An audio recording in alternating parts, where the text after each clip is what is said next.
Students आज हम लोग एक्सरसाइज 6.1 का क्वेश्चन नंबर 7 अटेम्प्ट करेंगे। क्वेश्चन नंबर 7 हमारा है कह रहा है कि the length x of a rectangle is decreasing at the rate of 5 centimetre per minute. तो अगर मानते हैं let length of rectangle that equal to x और देन क्या होगा, देन dx बाई dt क्या कह रहा है क्वेश्चन, डिक्रीज कर रहा है। किस रेट से डिक्रीज कर रहा है, 5 सेंटीमीटर। और ध्यान दीजिएगा जब डिक्रीज करता है तो माइनस साइन लगाते हैं, तो 5 सेंटीमीटर पर सेकेंड, ठीक है। और इसी तरह से लेंथ x मान ले रहे हैं एंड ब्रेथ मान ले रहे हैं, इसका ब्रेथ मान ले रहे हैं दैट इक्वल टू y। तो इसका ब्रेथ कह रहा है dy बाई dt कह रहा है एंड द ब्रेथ यानी width y is increasing at the rate of 4 centimetre per minute.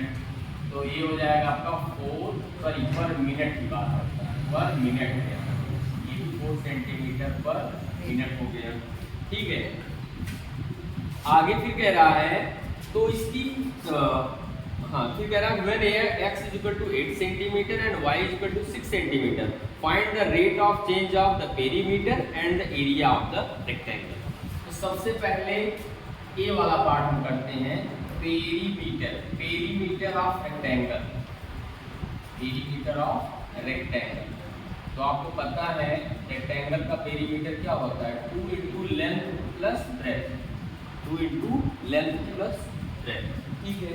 तो इसका मतलब और इसका रेट पूछ रहा है, यानी कि dp बाई dt पूछ रहा है, dp बाई dt। और वो भी कब पूछ रहा है, at x is equal to 8 and y is equal to 6 centimetre, दोनों की सेंटीमीटर। ये हो जाएगा आपका, दोनों साइड डिफरेंशिएट करेंगे तो 2, इसका हो जाएगा dx upon dt plus dy upon dt।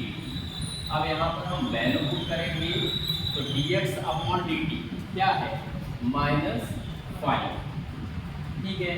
और dy बाई dt कितना है, +4। तो अल्टीमेट ये कितना हो जाएगा हमारा, -5 + 4 -1, 2 into -1 that is equal to क्या हो जाएगा, -2 सेंटीमीटर पर सेकेंड के रेट से इसका जो है पेरीमीटर क्या हो रहा है, डिक्रीज कर रहा है। पेरीमीटर -2 सेंटीमीटर पर सेकेंड के रेट से माइनस साइन आ रहा है, इसका मतलब ये क्या हो रहा है, ये डिक्रीज हो रहा है, ठीक है। और इसी तरह से अगर हम एरिया की बात करें, एरिया क्या हो जाएगा, A is equal to x into y, clear, x into y. तो हमारा dA बाई dt क्या हो जाएगा, dA अपॉन dt। तो आपको पता है प्रोडक्ट ऑफ फंक्शन का डेरिवेटिव क्या होता है, फर्स्ट इंटू सेकेंड का derivative plus second into first का डेरिवेटिव।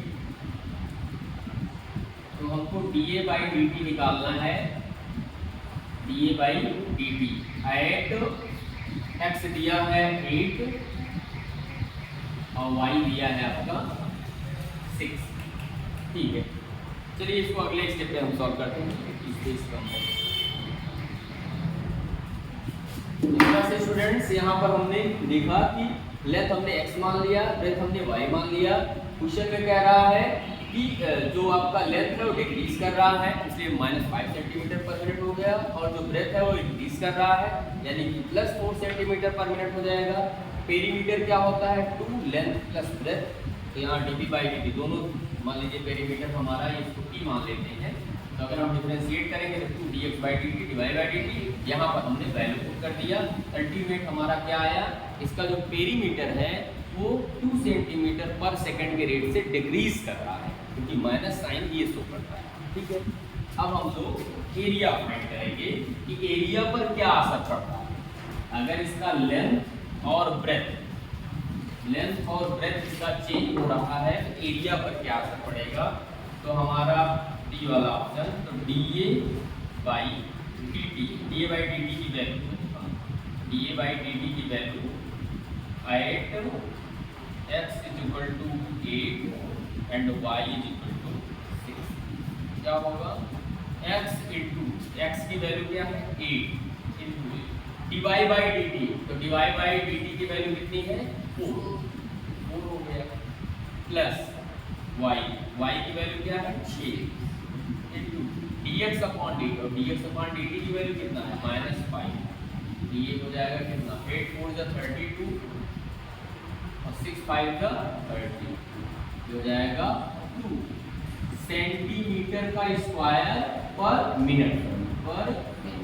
इसका मतलब जो एरिया है वो क्या कर रही है, वो इंक्रीज कर रही है, एरिया हमारी इंक्रीज कर रही है, और किस रेट से इंक्रीज कर रही है 2 सेंटीमीटर स्क्वायर पर मिनट। कब, जब x उसका 8 है और 8 सेंटीमीटर है और y उसका 6 सेंटीमीटर, यही हमारा है। इस तरह से हमने देखा कि पेरीमीटर क्या हो रहा था, डिक्रीज कर रहा था, बट उसकी एरिया क्या हो रही है, इंक्रीज कर रही है। ठीक है, तो बेसिक यहाँ डिफरेंशिएशन यूज हुआ, बहुत ज़्यादा कॉम्प्लेक्स क्वेश्चन है, इजी क्वेश्चन है, अगर आप 100 बार लगाएंगे तो आसानी से समझ में आएगा।